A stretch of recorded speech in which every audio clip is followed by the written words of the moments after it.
the stock has seen a rally of close to about 10%. But Subi, the day so far is looking good, particularly the mid-cap end, right? Oh, yes. So many individual stocks are up more than 10%. Absolutely. It's definitely a mid-cap day, but even on the large caps, I think one of the thoughts that was crossing my mind when you were talking about LTI Mindtree is that I think the selling in large cap tech is also done. The market's digested whatever had to happen, the Infosys shocker, it's over and done. In fact, a lot of these stocks have seen some accumulation at the lows, and that's only aiding sentiment. Reliance, by the way, will be, by the time we come back to trade tomorrow, we will have the announcement from Reliance Industries. Its secure and unsecured creditors are meeting today to approve the demerger of the financial services business, which obviously is the next big trigger for the stock and for the company. That's a steady pillar for the market today as well. But just a word on the mid-cap flurry that Rima alluded to. Railways, once again, is this absolute outlier theme in the market. Every other day we see these stocks flying. RVNL is up another 10%. They announced an order win. They're in a joint venture. The order is about 2,400 crores. They're 50% partner, so that's an added kicker. But IRCON, IRFC, even BHEL. You'll hear a lot from BHEL on the show today. We spoke with the company, and they're extremely bullish on the railway segment as well. So all of these stocks are up and about. Beyond earnings and results as well, you have movers and shakers like, let's say, Lux Industries, and NMDC Steel, and REC. So actually, there is a fair amount of a PSU play in the market. There's no taking away from that. Just want to mention one more stock.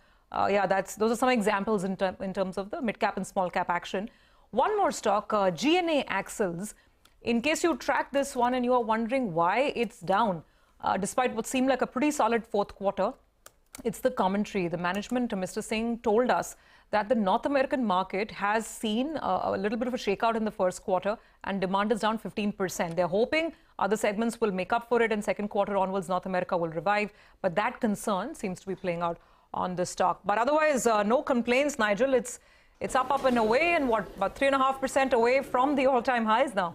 Well, that's right. Surbhi, but given the kind of rally that we've seen, it appears the smarter money is playing for a bit of a pause or some consolidation. Whether we get that or not is going to be crucial. But at the start of today, if you looked at two strikes, the 18,100 put as well as the 18,200 call, the premium on both these two was around 57 rupees.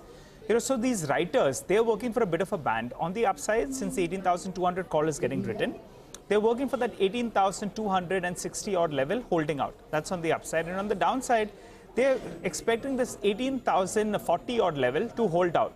So that's the broad band, 18,040 to 18,260 on the upside, 220 points approximately. In case there is some consolidation, then these call as well as put writers will make some money. I'll tell you one more thing. Since we had a truncated week and we are missing out on Monday, that's why you will have the weekly expiry for the Nifty that will take place in the earlier. So it will take place in a shorter duration because you have Monday off. So that's why in the next 2 days you'll have Nifty expiry that will play out, weekly expiry. And today you'll have the financial expiry as well, financial services index. So keep an eye out on some of these banking as well as financial related stocks. And just one final word, since everyone's talking about the index, I think the broader markets is telling you that there is a feel-good factor that's playing out. The Nifty is up close to around 0.5% odd, but just pull up the mid-cap and the small-cap indices. After being outperformers, they're up close to around 1% apiece. So that's telling you that retail portfolios are feeling rather good, guys. 1% on both indices, Nigel. So yeah, that's true. Well, let's tell you how to position yourself if you're trading indices or stocks, what you should be doing in the next 1 hour. Mitesh is joining in with exactly that. Mitesh, hi, good afternoon. Good to have you here. So, I mean, the march higher continues. Although we have the same 100 points that we had earlier in the day as well, not building on. How would you read things, and what would you do? How would you trade things now? Good afternoon, Prashant. Well, I think the market after gap up opening has been slightly sideways, but again, no sign of weakness or kind of profit booking which could see the market being pushed down. So we must assume that the uptrend continues. And I've mentioned, that the January first week highs of 18,250 to 70 could be the pivot which the market could test. I think it looks like that. What traders can do possibly is to trail their stop losses now at about 18,100 levels and hold on to maybe 5 points below that and hold on to long positions. And this is a spot level which I'm talking to. Having said that, on the stock side, at the beginning of the show, I think, Surbhi was talking about Reliance. I think that's on the buy list. After a good time, Reliance is showing now signs of some upward expansion, though I think today the bar is, the candle is much smaller than Friday's. but the overall indicator setup is quite positive. So I'll go with a long here with a stop below 24.20 for targets of around 24.95. And the other call which I have is Steel Authority of India Limited. That's a buy with a stop just below levels of 83 for targets of around 9. Okay.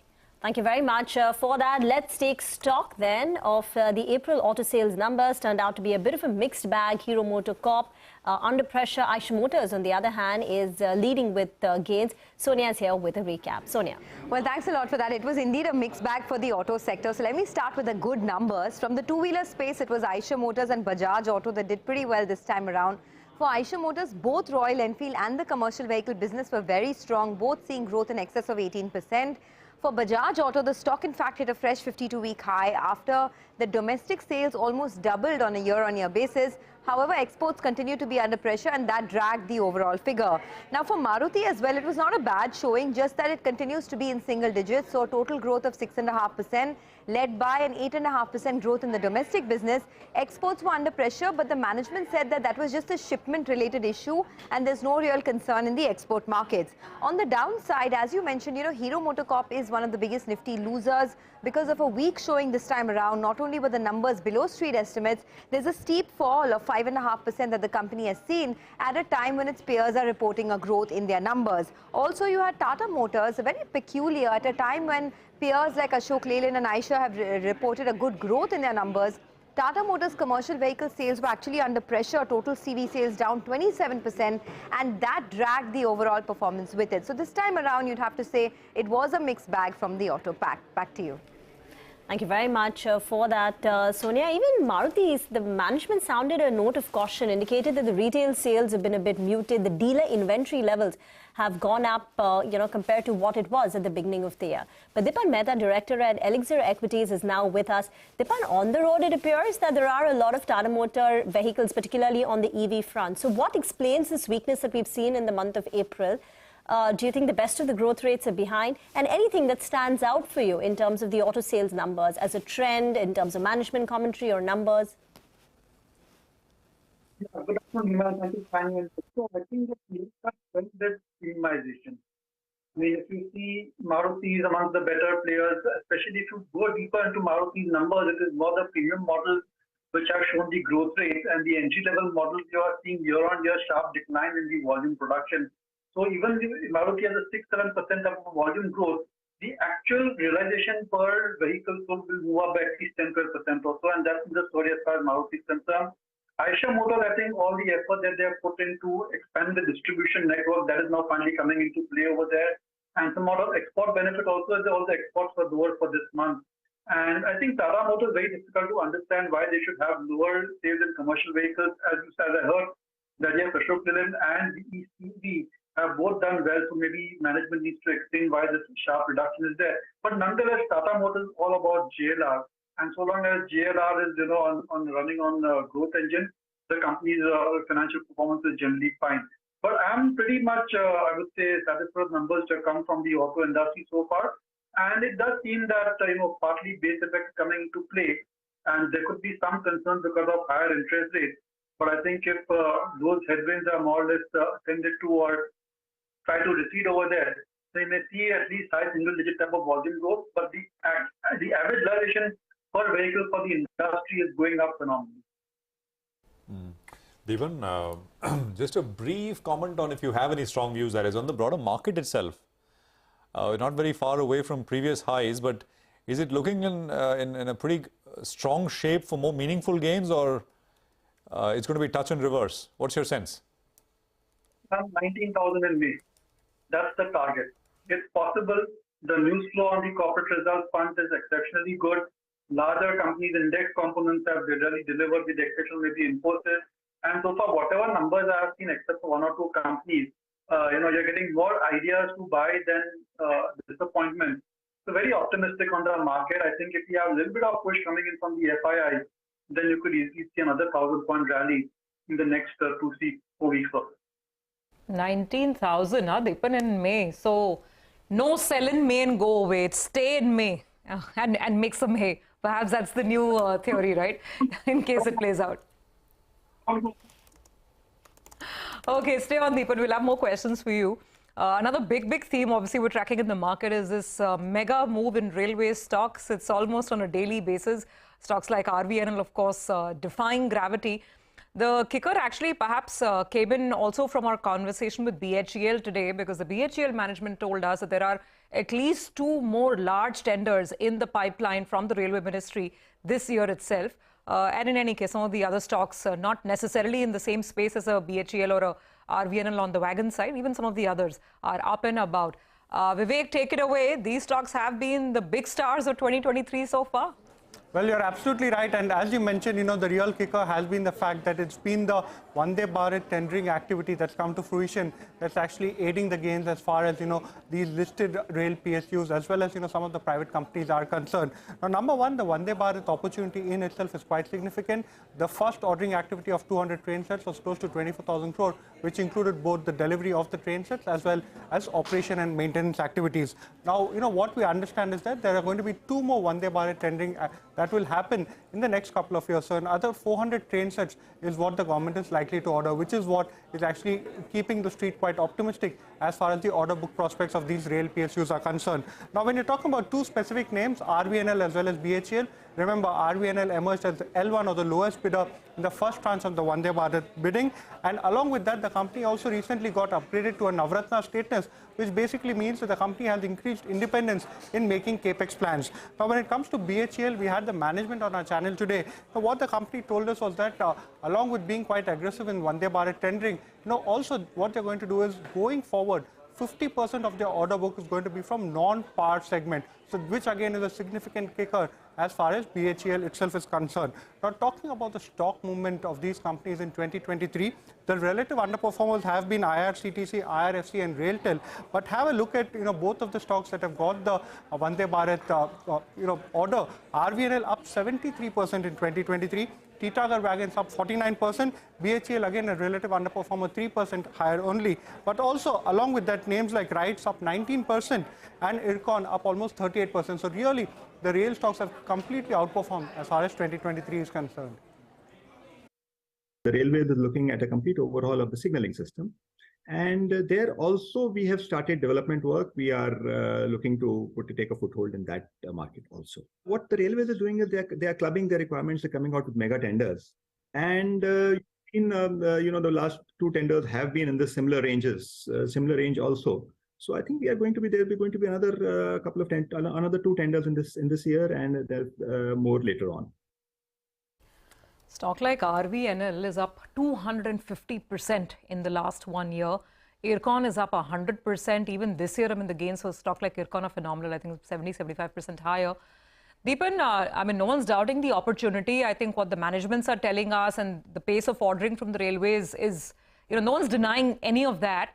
But purely from a market perspective, what advice would you put out given this kind of a mega rally? And also, does all of it look above board and not trying to insinuate anything over here? Or is it just, it's a bit of a herd mentality that's attached to these stocks now? See, Surbi, we are in a nice upcycle as far as capex is concerned, and this capex is not just restricted to infrastructure, roads or highways, airports, but it's across the board. We are seeing expenditure taking place in the railways, and on the defense side also, I think we are seeing a lot of capex taking place. So this is part of the entire capex investment theme which we are tracking. And right now, I think all the railway stocks have moved up. They are at 10% up or so. But I think on corrections, I think these stocks can certainly do pretty well and give good returns to investors. But gradually, we are seeing very good order visibility and earning visibility for these companies. And next 2-3 years, I think they can easily deliver 15-20% type of top line, bottom line. And most importantly, a lot of these orders are coming in at very decent margins because the competitive intensity for the capex sector as a whole and railways in particular also has slightly receded. So I think very positive on entire railway space. And government focus is there on railways on and off. We keep hearing positive news flow over there. So maybe not today, but maybe 2-3 weeks down the line on results or when the market's a little softer, one could look at railway stocks. I don't think that they have run their full course. All right, Deepan, we had a few managements today and some of the stocks are reacting very, very positively. So I just want to ask you about them. Do you track Datamatics? the management joined us and they sounded very, very confident. Revenue growth of mid-teens, margins of little more than mid-teens. I don't know whether you track it, but in the last 1 month, the stock is up 45%. Any views of that? Sorry, Nigel, don't track the stock, although it's a very interesting, but has a very patchy record. So that's the reason why it's not on our watch list. Got it. All right, taken that caution on board as well, but big move is what you see in the last 1 month or so. They're guiding for better numbers after delivering a fairly good set of numbers in the past year. But Deepan's view is in the past, there's been some bit of patchiness. So just keep an eye out on that. Deepan, I wanted to ask you about a couple of these cement names. We had Orient Cement today, as well as Kesoram Industries. Both of them joined us. And they are talking about good volume growth going ahead. Price increases haven't come about. But I was looking at pet coke prices and they have declined substantially. Just back of the envelope calculation, based on that only, it could save them 100, 200 rupees or so. Your view on the cement stocks from here on? Imagine I'm negative on cement, and we've seen very decent double-digit volume growth for cement companies across the board. Yet the operating profit margins are lower because of higher costs. And that's because of increasing competitive intensity, and it's going to get worse with more and more expansion plans going on stream. So in my opinion, it's best to avoid the cement sector. Valuations are pretty rich when you compare to other commodity stocks. And the better play is in the cement consumers. I think we saw the way real estate companies came out with their numbers, and just watch out for the engineering construction companies also. Those numbers also be pretty good. So my preference is for the commodity consumers, the cement consumers, rather than the actual cement companies. Deepan, Reliance, obviously today is a big day, and we're expecting the approvals to come through for the demerger of the financial services business. All the details are in. I mean, we know it's going to be a 1:1. But what next? Because the stock is at a smart move along with the market rally from lows of around, I think, 2,200. We're looking at 2,450 almost on Reliance. Your thoughts? See, Surbi, you have to say that the timing is very good. All the NBFCs, the fintech, the financial services companies are in limelight, and they have delivered good numbers, and a lot of market attention is over there. And at that point of time, when Geo Finance will list, I think it will get a very good response from the retail and institutional investors as well. So my sense is that the stock is moving up in anticipation of investors wanting to get a pie of that particular company. It's got great prospects, and it has a full muscle power, and the network effect also will come into play. So very positive on the stock, and this particular demerger, I think if it is followed through for the other businesses, then we will see a great value unlocking opportunity in Reliance Industries, and that can carry the stock price even higher from these levels. Deepan, do stay on. Need to slip into a very short break. We'll come back and we'll also be joined by Amit Gupta of ICICI Securities on the other side.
Welcome back. You're with us on Closing Bell, and now we're putting the spotlight on the whole flurry of financial earnings that came in over the long weekend. In fact, we caught up with a lot of managements as well. A lot of the stocks, for instance, IDFC First Bank reacting on the upside. SBI Card has been flattish. So let's listen into the management commentary, and then we'll come back and discuss some of the names with Deepan.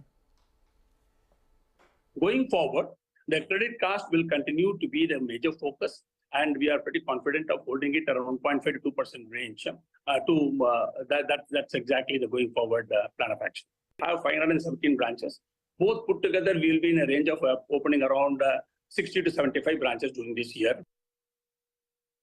So we are looking at organically growing the bank very aggressively. As you saw that our risk-weighted assets and our capital consumption on the SME side of the business is going up, which is good news because we are now going beyond gold and also building other businesses. As our retail assets and other businesses grow up, the capital consumption will keep going up for the right reasons. The gold loan will continue to grow at least for 1 more year at a similar rate, and gold loan grew very well last year as well because we need that business to fund our growth in the other businesses. We will always aspire for a 1 million net growth card addition in a quarter. So gross is more like a ways to achieve that, but objective is to have a 1 million net growth in the cards while keeping an eye on the market share and keeping an alpha above the market growth. If we do see that the increase is beyond 25 basis point going forward, there could probably be an increase to customer also to the extent of at least 20-25 basis point. Therefore, protecting margin is not our concern at all at this stage. At about 20% capital adequacy, we don't really raise capital and we are making sufficient profits, which are also getting added back to the net worth. So we don't have any plans immediately, at least for the 2025 growth plan that we have put out, we don't need to raise capital. Okay, well, those are lots of management commentary. We have also, by the way, the IDFC First Bank management with us, and numbers have been pretty good. Stock's been doing well. Deepan, out of the commentary you heard, out of these names, RBL, CSB, Mahindra & Mahindra Finance, SBI Cards, throw in an IDFC as well. Do you own anything? Do you like anything? Yeah, Prashant, first a disclosure that we own and we recommended IDFC First Bank in the past. And I think it's an absolute fabulous set of numbers coming in from the company, best in class, I would say. And I think a lot of numbers, bank numbers have come exceptionally good. But I like to go for the IDFC First Bank because of their focus on granular deposits. I think the next real challenge for the banking industry and also the NBFC is going to be raising resources. I think lending has become easier. The credit cycle is still remaining pretty strong. There are not going to be as much on the NPA cost front. But raising resources, managing your capital adequacy, I think those are going to be the big issues going forward. And companies which have a high CASA and are focusing more over there, I think will be the winners. Keeping that in mind, I think we're very positive on IDFC First Bank. We feel that the company can grow at 25% compound for next 2-3 years or so. And certainly it can trade at a higher price to earnings or price to book multiple from these levels. All right, Deepan, I know you love to travel. And luckily, the World Cup this year around is in India, so you'll be saving some money out there. But you may have to travel across, the country. Wanted to ask you your view on Interglobe Aviation. A couple of those companies, Go First as well as Spice, they seem to be having some funding problems. But Interglobe has moved to the high point of the day. So what's the view out there? Oh, I think it'll be the best ever numbers coming in from Interglobe Aviation, and really looking forward to what the management has to say. See, Interglobe Aviation have been very early in terms of ordering new aircrafts, and they've been consistently increasing their capacity. And now what we are seeing is an absolute boom time for the aviation industry, where the number of the demand also is very strong and the yields also are exceptionally good. Competitive intensity is on the lower side, and we are seeing record passenger traffic. So you cannot have a better situation than this for Interglobe Aviation. And I think that this next few quarter numbers will be very solid for the company, and that will attract a lot of investor interest. The stock has been moving sideways and has underperformed the past 2-3 years or so because of various issues, including a feud between the promoters. But now all of that is behind. And I think that, with the way the passenger traffic is moving up and oil prices, on the other hand, are sliding, you're going to have the best of both worlds for the aviation sector, and maybe Interglobe Aviation could be a good trading bet as well as a good long-term investment as well. By the way, in a bit from now, Deepan, Jay Bala is going to join us, and he has a view that oil is heading to $60. So, that's well, that's going to be good news for a big importer like us, and of course individual businesses as well. Deepan, it's a pleasure as always. Thank you very much, and appreciate you joining in with a lot of that perspective. 85 points, by the way, on the Nifty. 18,150 is what we have. Amit Gupta is Vice President and Fund Manager at ICICI Securities, and he's joining us right now to take some questions. Amit, good to have you with us here. Thank you. I mean, what is going on? I mean, the depth of moves that we are seeing. When I say depth, I mean the number of stocks which are jumping on large volumes in the mid and small cap space. It's almost as if the market has has fallen in love with many of these names once again. Many are at 52-week highs, if not at all-time highs. Actually, not a large number, but many are. What's going on? What's your sense? So we have seen many colors of the market near the same levels. I mean, if you remember when we were before around 18,000 and we were falling from almost close to 19,000. So we had seen, the kind of correction in the same mid cap and small cap space. And I think what is happening now, because 2022, we saw the very high inflation numbers. And we saw the central banks, they were directly buying, a lot of gold. I think one of the highest buying of gold we saw in the last year. And equity remains subdued. I think the time is coming now when the commodities actually have come down. And despite dollar being subdued, we have not seen that kind of pullback in the commodities. And that is the reason now I think some risk-on sentiment is emerging. And this is where I think the emerging markets, because when the dollar is subdued, you see more flows coming into emerging markets. I think that platform is getting ready for the equity markets now. And we have already seen many negatives. I mean, 3 or 4 banks in US, when that kind of news has come, we saw the credit default swaps actually moving up very sharply of the European banks. When I look into Deutsche Bank, when I look into some other banks, and then all of these things are getting factored slowly in the price. And we believe that from Q3 onwards, in S&P also, the earnings are going to revive. So this is where the flows into equities, I think, are going to increase now going forward. And Indian valuations, which have come down related to the emerging markets, because it was 105% in the month of October, and now it is almost close to 65-66% vis-a-vis the emerging markets. I think that is going to get more flows going forward now. So I think more stock-specific moves, more mid-caps coming up. In fact, some large caps, because in the recent fall, we saw some of the large caps had come down to good levels also. Amit, afternoon. Can you tell us the reason behind your bullish call for PSU banks? Because stocks have already done well in the last 1 year. And outside of State Bank of India, which is the PSU bank that you like? So my feeling is, if you look at the PSU bank, they had fallen because when the Adani news came up, we saw a sudden fall in all of them. There was a lot of uncertainty what is going to come out. Since then, we have already spent enough, time now, and slowly the things are getting absorbed, and nothing, significant has come out. And we believe, if you look at one of the biggest positive for the banks, so besides credit growth, which is coming up now in retail and SME segments, and I think it is going to pick up in the corporate segment also now, and more private capex going forward can actually push it more, which is more gradual right now. I think the other positive is the bond yields. So if you see the GSEC yields since the month of May 2022, they have remained quite subdued. We had repo rate around 4% in the month of May, and then it moved to 650 bips, almost 250 bips of surge. But bond yields or GSEC yields or 10-year GSEC yield, which was near 7.6%, it continued to remain below that level. And now it has come down to almost 7.12%. I think this is where, the PSU banks will find a base formation, possibly a lower downside, and eventually with the numbers, I think they should start moving up. Now, the only fear in the market left is the NIMs, which possibly are peaking out, and they may, start coming down by a few bips. My sense is, if you look at the personal loan growth and look at the repricing of the corporate loan book, because corporate loan book can be the joker in the pack. I think if this capex starts and the repricing of the loan book starts, I think this is good for the margin accretive perspective from the banks. Okay, by the way, we're at about 3 o'clock and the markets not doing too much, still about 18,150, so not able to make much headway towards the highs of the day or beyond. That's the story. But anyway, it's holding on to the bulk of the gains. You can see today's day has been largely steady. I mean, we had that big gap up in the morning and then it's kind of just held there. not too much traction on the way up. Amit, hi, good afternoon. Nigel was earlier telling us about one of your portfolios where I think you used to have Infosys. Just want to check, given what we've heard from the company this quarter, is there any rethink? Did you or are you looking to prune down your holdings? What's your view on large cap tech?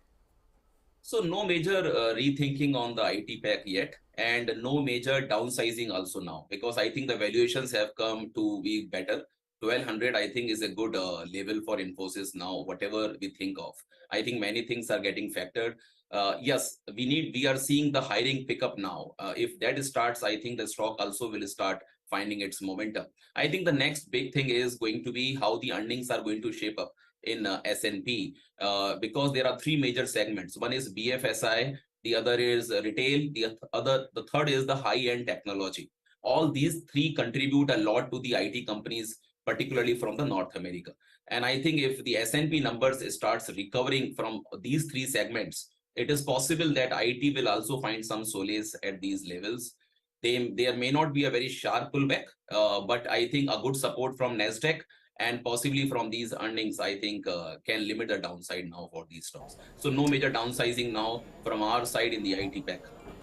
All right, Amit, just hold on to that thought. Now, you're talking about a couple of other names in the aviation space that could be running into trouble, and Interglobe Aviation could be a potential beneficiary. We had Dipan as well that commented on that. He was talking about them posting their best ever numbers. Just take a look at that stock. You know, that stock has moved to the high point of the day. It's up close to 2.9% odd. It was up 1.5%. But if you just pull up a green candle, you'll see a sharp up move is what you're seeing on that particular name. But Amit, I heard you talking about some of these PSU banking names. Well, I believe you like the PSUs as well, because the past space is what you're quite optimistic on. And NTPC makes it to your list. Tell us more. Yes, I think, because if you see the power space, it is coming out of a long consolidation period now. Many years we saw that if you look at NTPC from the power generation, when the power was going to the states, the discounts they were unable to pay. I think that was a major problem. And now we have seen that some part of it is, has come back. We have seen that the company now is moving into renewables also. So far in their life, they had a 70 gigawatt of thermal capacity, and now 60 gigawatt of renewable capacity they are going to build up in the coming 8 years. If you look at last year, in financial year 23, they added another 3.3 gigawatt. And I think very soon in the coming 1 or 2 quarters, they are talking about 17.5 gigawatt, out of which 10.5 is coming from thermal, and the remaining 7 gigawatt is coming from hydro and renewables. So I think these are good points, good things which are coming up in NTPC. This is a company where if the raw material cost increases, which actually has been one of the factor to many companies in the recent period, it does not hamper the profitability too much, because it runs on cost plus fixed ROE model. I think this is something which can come good for the company. So our sense is, looking at this, the peak power demand in India, which is continuously rising. I mean, it used to be 202 gigawatts when I look at 2-3 years back. Now it is coming to 231 gigawatts. So electricity is moving to the villages, and we are going for more industrialization in India, more manufacturing push. I think this is where there will be more demand going forward. So this whole space where there is a policy push and the valuations also are inexpensive, I think it definitely demands a buy now at these levels. That is why we have included NTPC in our portfolio, which is ACE equity portfolio. Amit, thank you very much for joining in. Some more stocks up for you on your screen. UCO Bank, a sharp jump of 86% in the company's profitability. The asset quality has improved on a sequential basis. The stock has gained close to about 2.5%. The net NPA at 1.29% is lower compared to 1.66% in the December quarter. Havells is slipping a bit ahead of numbers, which, tomorrow. So Havells is actually in the red now. So watch out for that stock. And finally, Interglobe Aviation is tilting on the way up, 2.5% gain. Reports are suggesting that Go First to stop taking bookings for 2nd, 3rd, 4th of May. So Interglobe Aviation is on the rise. Slip into a break. On the other side, as always, we'll get you a few BTST calls from Mitesh Thakkar.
Welcome back. One of the big movers today is Newgen Software. The stock is up 15%. It's a fresh 52-week high. And the rally so far this year has now extended to a 60% gain. Came out with their numbers. Now, Q4 is typically a strong quarter for the company. And boy, the company has clocked in very strong growth rates, 31% jump on a year-on-year basis. Remember, compared to the rest of the IT pack, Newgen Software gets less revenue from Europe and US, which is where the problem really is. So I think last time the management told us less than 30% of their revenue comes in from US and Europe. So it's relatively unaffected by the macro uncertainty. Margins too have improved sequentially. Now, Q4 is typically a very strong quarter for the company seasonally, so you always see that spike on a in the quarter of Q4. But this time it's been a little bit more, and always in Q4 margins pick up due to operating leverage, and this time EBITDA margins are at a 2-year high. For the full year, the company's clocked in a revenue growth of 25%, which is very strong. EBITDA margins have been coming off. The company's guidance at the EBITDA level was 22 to 23%. For FY23, they've just fallen short of that guidance, and they've ended with margins of 21.8%. But very, very strong set of numbers there. The other one that we're looking at is Coforge. Now, there was a large block deal which took place in Coforge. It was a block deal which was valued at nearly 900 crore rupees, took place at a price of 4,145 rupees. 21.55 lakh shares changed hands. So the stock is under pressure due to the supply because of this large block deal which has taken place today.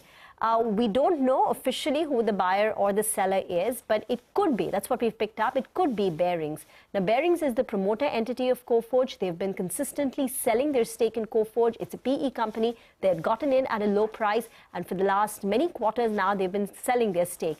Their stake was as high as 70%, in September of 2020. And since then, over the last 3 years, the company has brought down their stake from 70%, and as of the last quarter, it was down to nearly 30%.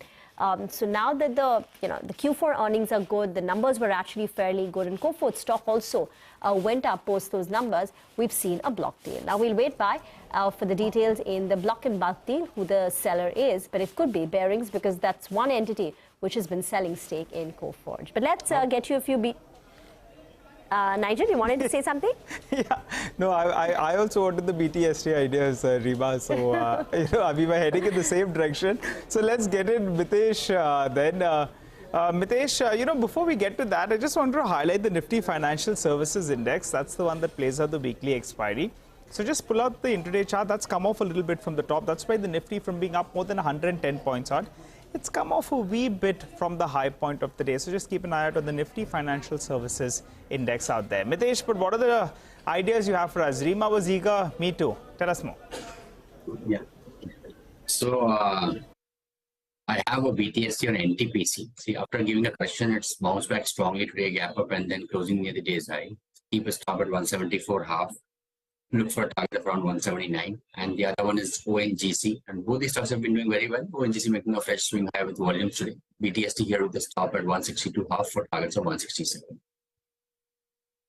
Okay, got that. Mitesh, thanks very much for the calls. We'll shift focus now to our special segment on earnings, the earnings corner, as we call it, where we're going to be tracking all the key earnings action of not just the day, but actually for the rest of this week. Now, to name a few, all eyes are going to be on Tata Steel and Ambuja Cements. Those are the numbers we are expecting today. Tomorrow, the big one to track is going to be Titan. On the 4th of May, which is Thursday, auto names like Hero Moto and TVS Motor will be reporting numbers, along with names like Dabur and HDFC. So Thursday is a pretty heavy day for earnings. And Friday, finally, we will hear from Marico. So it's a pretty packed week with respect to key earnings. Okay, and staying with that theme, let's focus on the here and now. And the biggie, as we just told you, is Tata Steel, amongst others. So Nigel, over to you. What are the expectations this time? Well, just look at the screen, Surbi. Pre-positioning with Tata Steel is always something that gives you a bit of a hint. And that's precisely what's happened. The street believes Disco will do the disco. Sorry I use it every time, but the street is sensing a better set of numbers coming in from Tata Steel. Now, just focus on the basic numbers first. Revenue is expected to degrow by close to 15%. EBITDA will see a sharper decline on a year-on-year basis. Margins, though, there will be a big compression on a year-on-year basis, but on a sequential basis, there'll be an improvement of close to around 200 basis points odd. The reason that the top line declines is because steel prices are lower and European volumes as well are lower. But the two big numbers you're looking forward to. One is the India EBITDA per ton, a sequential improvement. 13,350. The street believes that it will be better than that. So that's point number one. The second factor is the European EBITDA per ton, the loss actually. We are working with around $107 per ton. The street sniffs that maybe it won't be that bad. So let's see whether or not that happens. And the other key monitorables will be when does the European business turn around? What is the debt reduction plan from here on? And the broad sense in pricing as well as demand. Numbers should be out, I think, by around 6:37 p.m. today. So that one will react to numbers tomorrow. But the street is sensing a better set of numbers, it appears so. And what about Ambuja? Well, for Ambuja Cements, we already have ACC's numbers. So we're looking at the standalone numbers this time around. On the top line, we're working with around 6.5%, the basic numbers. EBITDA margins will get a little bit compressed on a year-on-year basis, though they'll improve by 200 basis points on a sequential basis. And the profit number should come in a little bit lower. The key number you're tracking out here is volumes. Remember, ACC surprised on the volumes front. It beat all street expectations with the 10% growth. So how much of that was intercompany between ACC as well as Ambuja Cements? Well, our poll threw up a number of around 2% growth. So we'll watch out for that number. The absolute terms, it's around 7.65 million tons. The margins will recover sequentially because the cost focus, the synergy benefits as well that they've been talking about with regard to the group. So it needs to flow through. So we'll keep an eye out on that. Management commentary on demand, pricing, the promoter commentary on how they want to go about their business is going to be very, very crucial. And merger, if at all any, we'll have to keep an eye out if there is any kind of hint that comes in. Logically, that should happen at some point of time, but when is when the street is asking for. So we'll keep an eye out on Ambuja Cements as well. It should be out in the next hour or so. All right, Nigel, thanks very much for that. You know, the market has come off a little bit from being up 100 points, maybe a little over 100 points at 30-40 minutes ago. We are up 75 now, so 18,143, nothing dramatic, but just a little bit of cut from the high point of the day. Now, Titan will report numbers tomorrow, amongst other companies which will report, but let's hear it from Mangalam in terms of what the expectations are this time from Titan. Mangalam. Well, for Titan, you know, the expectations are usually managed by the company itself, where it gives us a cheat sheet to work with, you know, after every quarter. And this time around, what the cheat sheet says is that one is to expect 25% revenue growth in the company, and at the same time, jewelry business will grow by about 23%. The other 2% growth would be led by all the non-jewelry businesses, which have been growing much faster than the jewelry business. So watches have grown 41%, emerging businesses up 84%, and Taneira, which is their sarees business, has grown upwards of 200% as well. So analysts have plugged all those numbers in, and they expect three key things to watch out for: 25, 35, and 50. 25% on the company's top line, 35% is the EBITDA growth that we're seeing, and as a result of which the net profit jumps by about 50% as well. The important thing to watch out for, and this is something that the company hasn't given in its quarterly preview, are the margins. So for jewelry business, the street is working with 11 to 12% margins. For watches, 10 to 11%. And for eyewear, they're working with margins between 15 to 17%. And all of this would mean that the EBITDA margin of the company is around 11.6%. 35% studded ratio is what the street is working with as well, and that would mean the margins in the jewelry business would be much higher, because margins in diamond jewelry or studded jewelry is much higher. Let's keep an eye out on the management commentary, especially on the demand in the first quarter and how Akshaya Tritiya went for them. All right, Mangalam, thanks very much for that. That's Titan for you. I think Havells reports tomorrow and a few others as well, which will be closely tracked. More on that later. Jay Bala of CashTheChaos.com is with us with some thoughts on the market. Jay, good to have you with us here. Thank you very much. You know, which is going to come first? I mean, you were saying we're in a big resistance zone. You're waiting for the market to tell you that it wants to reverse. And there are supports at 17,800, 17,550. Almost equidistant from new highs and the supports that you're mentioning. Which will come first in your opinion? Will we make a dash to the new high before we see anything else? Good to be here, Prashant. The probability that the markets are going to take out the record highs is quite low compared to the probability that the markets are going to break the 16,228 low, 16,828 low that may registered in March. So, you know, I would think the markets are, very close to a reversal, and the probability of market going to record high is, skewed much lower compared to markets going much lower.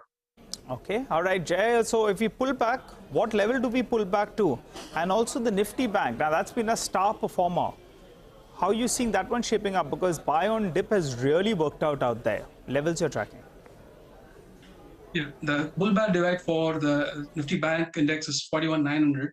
As long as the index stays above that, you can consider the short-term trend to be up.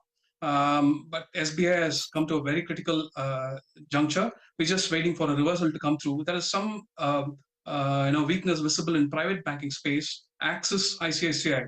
Now, Axis is showing some amount of weakness. We need a breakdown to come through, but despite the weakness, ICICI is slowing down, but not yet shown any sign of reversal. But it is clearly slowing down.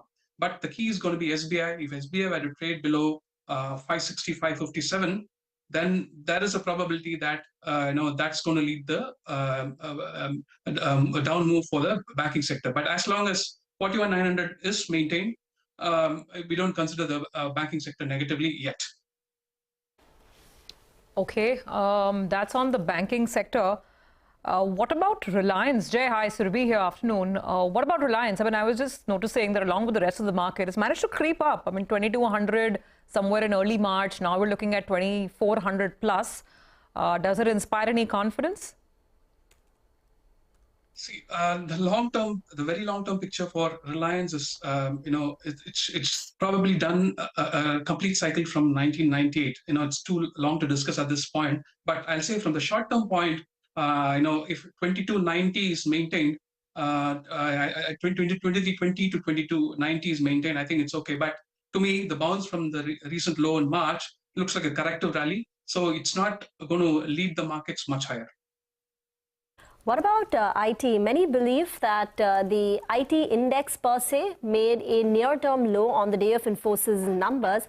And since that level, the Nifty IT index is up 7%. Your view on Nifty IT and any individual constituents? Yeah, if you recall from our last week interaction, I had mentioned that there are a couple of high-risk buys. I believe Wipro came with a miss on the numbers. I don't track, financials, any company's financials. But apparently, despite the miss, the stock is going up. And so it is some of the IT stocks are seeing a relief rally. I'll treat this as an oversold bounce and nothing beyond that. The real test comes at about 29,000 for the Nifty IT index. So, treat this as an oversold bounce and, maintain stops and book profits along the way. If you recall, for several months now, I've been bullish on the mid-cap space, and I've said that it'll be the frontline heavyweights that's going to drag the Nifty IT lower. But, that's exactly what's happening. So nothing big that's happening there, but an oversold bounce. Okay, capital goods is one area that you like, right, Jay? That's right. As long as Larsen is trending up, I pointed this out last week too. The index is doing pretty okay. 36,500 was my projection from last week, but it's doing a little bit better than that. But I think it's continued to remain a little bit bullish here, but only for the short term. But the next leg continuing forward is going to be a little bit more choppy. Probably come back to 35,000 on the capital goods index, and then go back to fresh record highs. And that will probably the ultimate top. But that's just a working thesis at the moment. We want market to endorse that. Okay, so Jay, we've spoken quite a bit about some of the domestic trends. What about global trends? Anything interesting that you're noticing there, whether it's on the equity side or, equity indices, maybe commodities, rates, anything that catches your eye? The US, Europe? Oh, definitely. Surabhi, the most important thing is to keep your eyes on the US banking index and the European banking index. Both are set to decline quite sharply. I don't think we have seen the last of what's happening in the US. What we've seen, JP Morgan taking over FRC. If you look at the M2 money supply, it's at it's contracting at a pace not seen for the last 70 to 100 years. And the last time M2 money supply was negative like now, the M2 money supply on a year-on-year change is 4.05%, negative 4.05%. It was not seen during the financial crisis of 2008. It was not seen during the dot-com bust. So, something very, very unique is happening. And, I reached out to a few people who've been in the markets much longer than me. And they tell me that there have been 4 instances when this has happened. That was in 1932, 1920, 1878, and 1893. So all these 4 very coincidentally were depression years. So I'm not projecting anything, but this is just a data point here. And so the US banking index, the KBW banking index, is likely to go towards the COVID lows, which is a mild bearish scenario. The bigger bearish scenario is going to be it's going to retrace closer to the 2008 lows. Yeah, this index is the regional bank index, right, Jay? Not the big banks index. Not the that's KRE. Regional bank is KRE. I'm talking about the KBW banking index, which contains the big banking, the overall. Okay, Yes. the benchmark. Yeah. Okay, banking index. All right.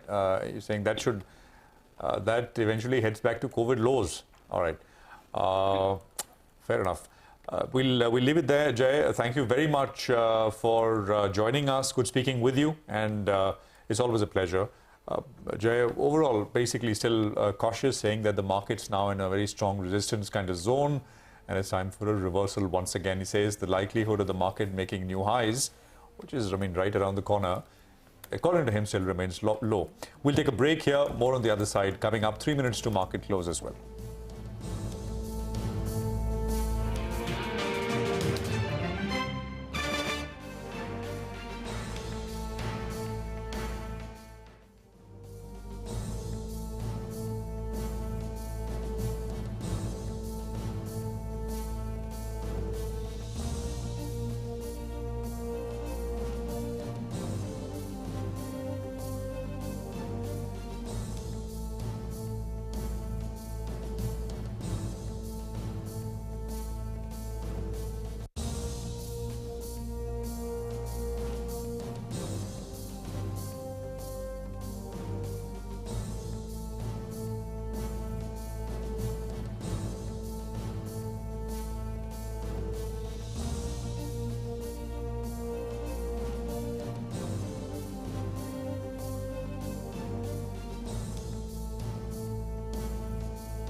Okay, welcome back. We're going to end at 18,135 or so. Adjusted, maybe the numbers will change a little bit, but not about 40 points off the highs that we saw earlier in the session. At 237, we made the high point in the last hour, which was at 18,176, and we are basically ending down 40 points from there. So there is a pullback which has happened. And by the way, we are ending right under the upper end of the daily Bollinger Band, which we put out in the morning, which stands at 18,137. So you're right under it as far as the close is concerned. So that's the Nifty for you. Gap up, did bulk of the gains right in the first hour, and then, held on to gains before giving up some in the last 1 hour or so. Prima.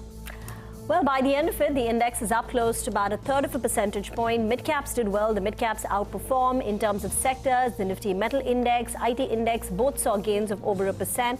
On the losing side, Pharma was a bit subdued, led by names like Sun Pharma down 1.5%, and autos were a mixed bag post the April sales numbers. MotoCorp, the top Nifty loser, down 2.5%, while Maruti Suzuki, Eicher Motors managed to close in the green. Well, yes, I'd have to agree with you folks. The day kind of felt like we've stalled. It started with this great bang and then kind of just didn't go anywhere. In any case, on the mid-cap screen, some stocks that stood out. RBL Bank down 4.5% on the worsening asset quality, or maybe the rise in slippages, better way of putting it. Zomato's lost about 2.5% on the way down. Ashok Leyland reacting to its sales numbers, down about 1.5%. That's on the way down, but you have a lot of winners in the mid-cap market, no denying. Huge breadth, 1,700 stocks advancing to about 1,100 declining, and huge winners. Ircon 16%, RVNL 10%, IRFC 6.5%. You have stocks like IRB Infra up about 4.5%, BHEL 4%, IDFC First Bank, very robust growth in margins and of course loan growth, 4% up on that stock as well. REC, ONGC. Today was an out-and-out PSU day, by the way. Big moves on a lot of these PSU stocks. Let me throw in a smaller company as well, Parag Milk, good numbers. The stock was up 9% in the morning, finally is ending the day with about a 4% increase. Astra Micro saw some action. Interglobe up about 2% as well. So mid-cap market is flourishing, and of course lots of stocks flying around today as well. Okay, well, on that note, it's curtains on this edition of Closing Bell. Many thanks for watching, but don't go anywhere. We have lots more coming up. In fact, our special show Commodity Champions up with Manisha in just a bit.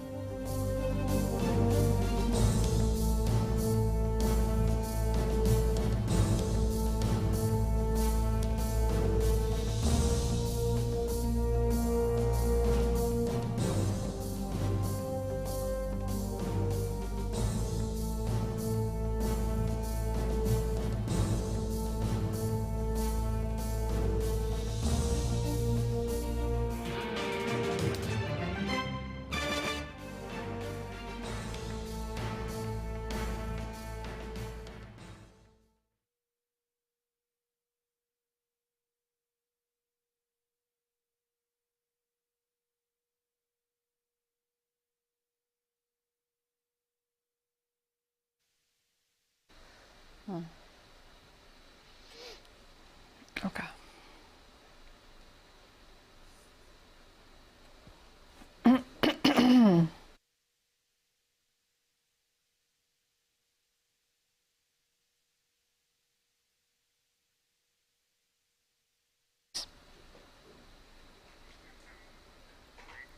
Chaturvedi, hi, can you hear my voice?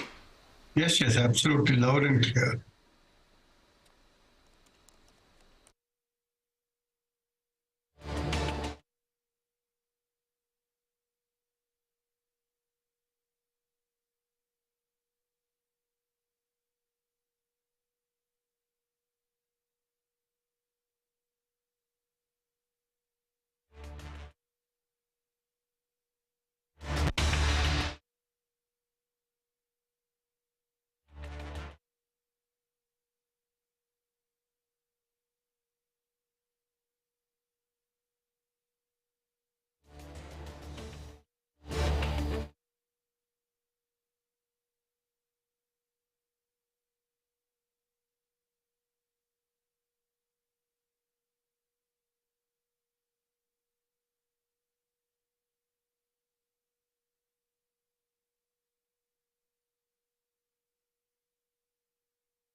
Hello and welcome to Commodity Champions. I'm Manisha Gupta. Well, the raw sugar prices have cooled off after hitting an 11-year highs in the month of April, even as key sugar producers have cut output estimates. The Indian Sugar Mills Association also lowered its sugar production estimate to 32.8 million tons for the current marketing year, which ends in the month of September. It had earlier projected an output of 34 million tons. So what is it that is impacting the sugar prices and output, and why are experts expecting lower output this marketing season? To discuss this, we are now joined by Aditya Jhunjhunwala. He's president at Indian Sugar Mills Association. Aditya, hi, good to have you on the show. First of all, this constant downward in revision in sugar output, what is your sense on what really could be the final figure? So as we said in Nisma, the final figure, what we feel is 32.8. And there were two reasons that the yield went down a little bit in the Maharashtra. Though we anticipated the acreage remains the same, but there was some kind of a downtrend on the yield because of the late rains and some kind of a climatic condition. We do understand that the exports are curbed at 6 million tons. The buffer stock seems quite comfortable right now. What is your sense on the overall availability, where the numbers are more or less calculated, but on the consumption side as well, especially with the summer season coming in? And as soon as that happens, we see a whole array of festivals beginning as well. So if you see that, ISMA in December requested the government, according to the situation, that in the first tranche there should be an announcement of 6 million tons export, and we'll again review in the end of March for the second tranche. And as per the current condition, everything is at a comfortable situation. The consumers, the farmers and industry, the sugar balance sheet in India looks at a very decent and a normal stage. Aditya, I was also reading a report from CareEdge Ratings which says that the sugar companies this year may see 8 to 12% increase in revenues for FY23, and that is precisely on the back of ethanol and of course the sugar prices rising up as well. How do you look at the overall industry and the kind of capex that we've seen go on in for ethanol capacity increase? If you see, a lot of companies have put capex on the new revenue stream, that is the ethanol. So new distilleries have been put up, and the expansion on the ethanol supply has taken place. Last year, if you see, and compared this year, there is a big jump. We have diverted 4 million tons of sugar to ethanol. So the total conversion of ethanol is getting better. The total supplies of ethanol is better. And the price in the sugar market also on a reasonable price level, though still below the industry expectation and as compared to the FRP being announced by the government. It's been quite unfortunate on what we've seen in sense of numbers in Maharashtra and Karnataka, but the UP numbers were on the positive this time around. So what is it that you are getting as a feedback from various mills in these geographies? So UP, if you see, the rains were in a better state and the temperatures not too much of fluctuation. So the UP had the same kind of estimation that we had. There was only downtrend for Maharashtra and little bit on the Karnataka that we had this year. Clearly. And, you know, with the kind of weather that we've seen, March being the hottest month in 122 years, the 1st of May clearly was the coldest day perhaps in North India in many, many years. Unseasonal rains just about continue. That is the case with various hailstorms that we are looking at even now as we speak. What is the preparedness of the cane growers, the mills, the various stakeholders? What are you guys really having conversing on? So we cannot do too much on the weather, but what we are trying to do is more on the irrigation part. So we are trying to do maybe drip irrigation, how do we use the resources better, the water resources to be better. We have taken a study with ISSR Lucknow, and we are trying to figure out how can the farmers and the industry work together to get a better utilization of the resource and some kind of a varieties which can take this resistant varieties, which can take a hit on the weather side. So that is our new goal, how to take it further. So what conversations have been going on that? I mean, what is investment that you're looking at? Are you talking to state government on that, central government on that? What kind of allocations are you looking at money-wise on that? So basically, as an industry, we are doing with our own resources and the members are contributing it because that will help the industry and the farmers both. Talk to us also about the international markets where we have seen the prices go up, but would you say that Indian mills clearly haven't made much use of that? We haven't even seen a trickling impact of that in the Indian markets with the way it is more or less controlled for us. Yeah, because the timings are different, because what